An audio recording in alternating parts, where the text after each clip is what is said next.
Hey, good morning, everybody. Oh, maybe it's coming.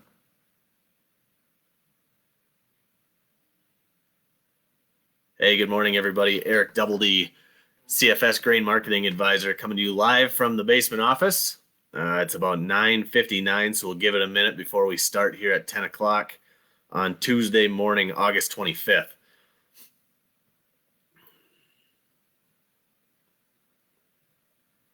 Why not? We'll just get started. So I kind of want to go through two tips. I won't take too much of your time, but I think these two tips go hand in hand. The first one that I want to talk about is harvest planning when it comes to shrink and time frame. And the second one I want to talk about when we talk about, trying to get any enhancement we can is a marketing strategy for new crop this fall. So let's dive right in. In the grain business, as you all know, one of the biggest robbers of profit is shrink. What comes in across the scale at the elevator is, oops, hang on one second here, is rarely what goes out. And simply put, grain shrinks. In many respects, the crop growing in your fields today is like grain in the elevator. Once the crop reaches maturity, black layer in this example, the crop begins to shrink. So the temptation, especially when prices are low like they are today, to delay harvest in order to not take as much discount in moisture is there. However, and don't get me wrong, some natural drying is good. It's a good management decision, but for a variety of reasons, harvesting at higher moisture levels can be more profitable. A lot of research analysis say that harvesting between that 20 to 25% moisture range is the sweet spot for maximizing natural drying, as well as minimizing field loss or reducing that risk of phantom yield loss. There's a lot of research, though, around there that supports phantom yield loss. For example, what field loss is fairly straightforward. One dropped ear of corn on 1/100th of an acre equates to approximately 1 bushel per acre yield loss. Also, because harvesting is pretty violent with that corn head, the drier the corn, the greater the chance of loss at the header. One of the research things out there says that just 2 kernels per square foot on the ground is roughly 1 bushel per acre in yield loss. If you look at the current price environment that we're in now using $3 corn, if you want to look at the impact of any kind of field loss or shrink, compare it to your drying cost. On $3 corn, each 1% of shrink is worth 3 cents per point of moisture.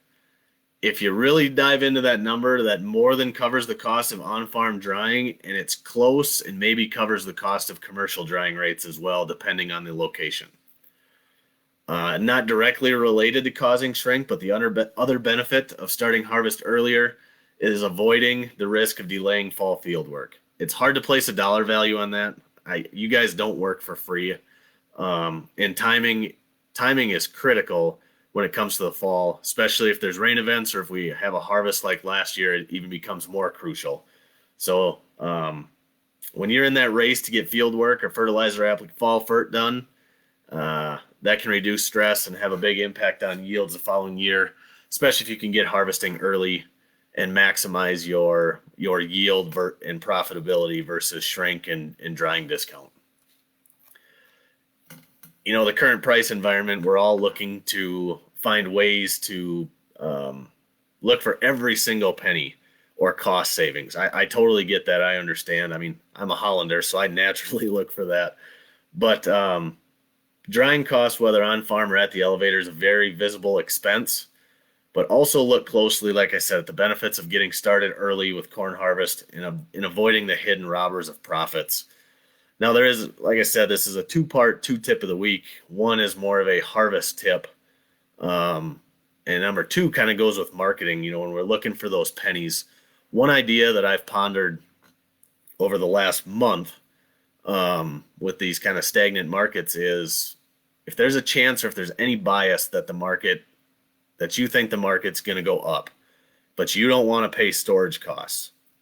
one idea is to do a minimum price contract or a min-max contract. I'm going to walk through those right now using current prices.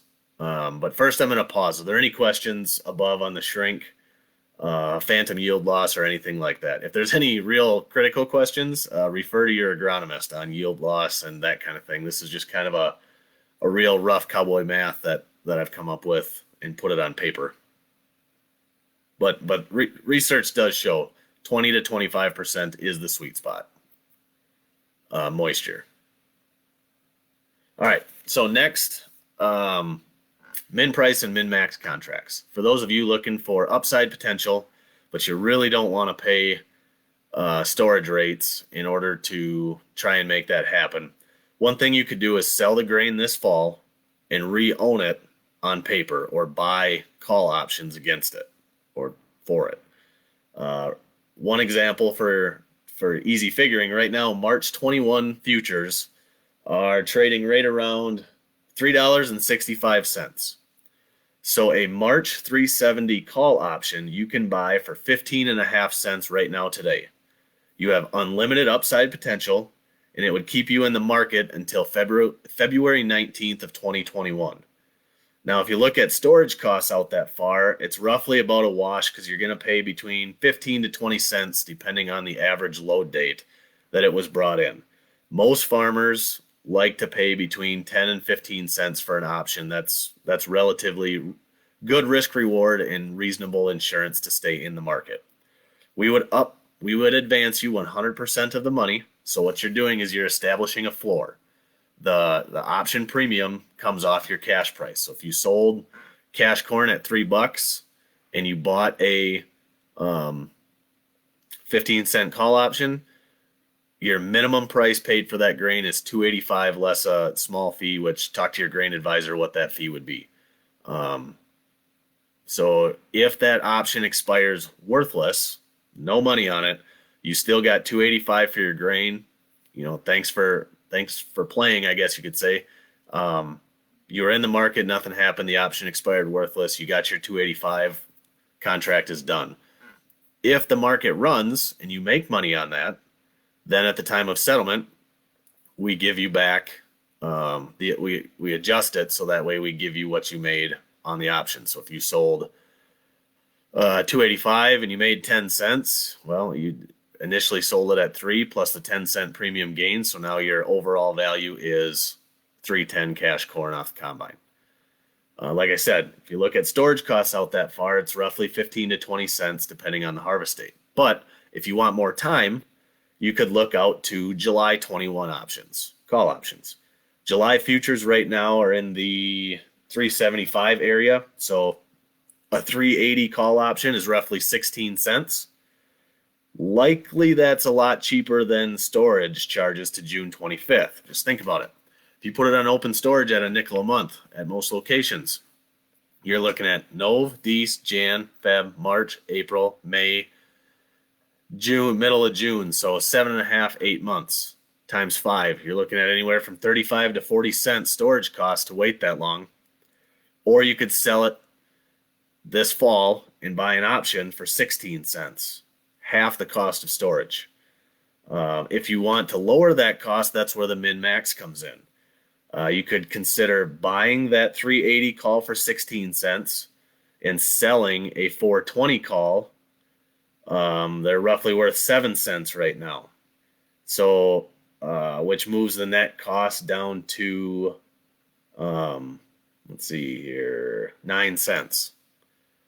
So you can stay in the game. You got 40 cents of upside potential, and there are some other obligations when it comes to a min-max, so please reach out to your advisor. I don't want to get too nitty-gritty or complicated on a Facebook Live session, but if any of these options interest you, please reach out so we can go through the contracts in their entirety. Min price is super easy and straightforward, but min-max has a couple different variables to it. So again, if you want more time, you could go out to the July and look at a 380 call. Right now it's trading 16.5 cents. And again, that's cuts about the storage cost in half to stay in the market that long. Now, I will caution, options do not trade tick for tick with the futures market. If the futures market runs 10 cents, that doesn't mean your option is now worth 10 cents more. It's probably only going to move, 2 to 3 cents depending on a few other factors. So it's not a tick for tick relationship. It's not high risk, high reward. It's low risk, low reward, but you're at least in the market for reasonable premium price in order to participate in a market move higher. This also works if your bias is lower. You could look at buying puts. Same concept, just you're looking for the market to go lower instead of higher. Works the same concept, same everything. On soybeans right now, March futures are in the 880 vicinity. So a $9 call option is worth 22 cents. So that's a little on the spendy side. In fact, actually, as I read this was back, I wrote the soybean one back when we were before the report. So a lot has changed because we're no longer in the 880 vicinity because we're north of $9. So they're upwards looking at my options page right now. Soybean options are, let's see. March is trading right now at the money. A 910 is 35.5 cents. If you go out, you're going to have to go out 40 cents to get an option that's 21.5 cents. So options are a little spendy and it doesn't quite make as much sense to do a min price call option on soybeans. But in order to cheapen it up and give yourself a good upside potential, you could go out and buy, an at the money for 35 cents and go out there at 10.20 and sell something for a dime, which would make it, 25 cents.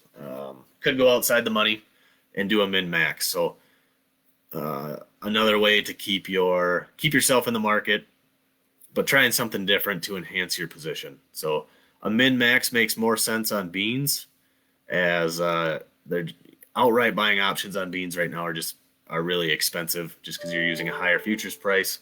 But on corn, minimum price contracts setting that floor, or if you really wanted to cheapen it up, either buying way outside the money or doing a min-max, you can make a case your risk reward is valid, especially if you don't want to pay storage. So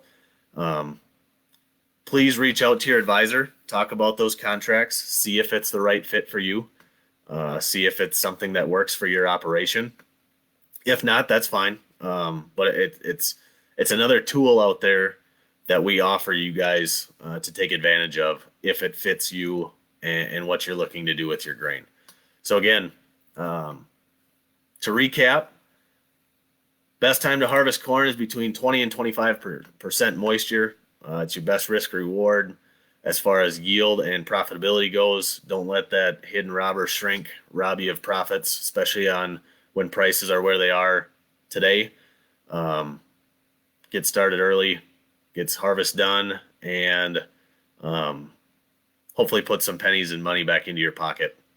And number two, if you're trying to figure out what to do with some of this crop, maybe it's your overrun that you just don't know what to do with and you don't want to put on storage, definitely check out and talk to your advisor about min price contracts, re-owning that on paper if you want to participate in a market rally, if there is one to be had, or whether that's a basis contract or selling, just cashing it out and being done. But by all means, please have that conversation with myself, your advisor, farm manager, whomever it is. And let's start that conversation now before the next month gets rolling and we're in the gut slot and startings of harvest. Are there any questions at all? If there are, go ahead and comment. I will check this video, so if there are any comments or questions, please reach out. Seeing as there is none, I will log off. For those of you listening, thanks a lot, and we'll catch up to you later. Again, check out that article on shrink, as well as look into min price and min max contracts with your advisors. Have a great day, everybody. Happy Tuesday.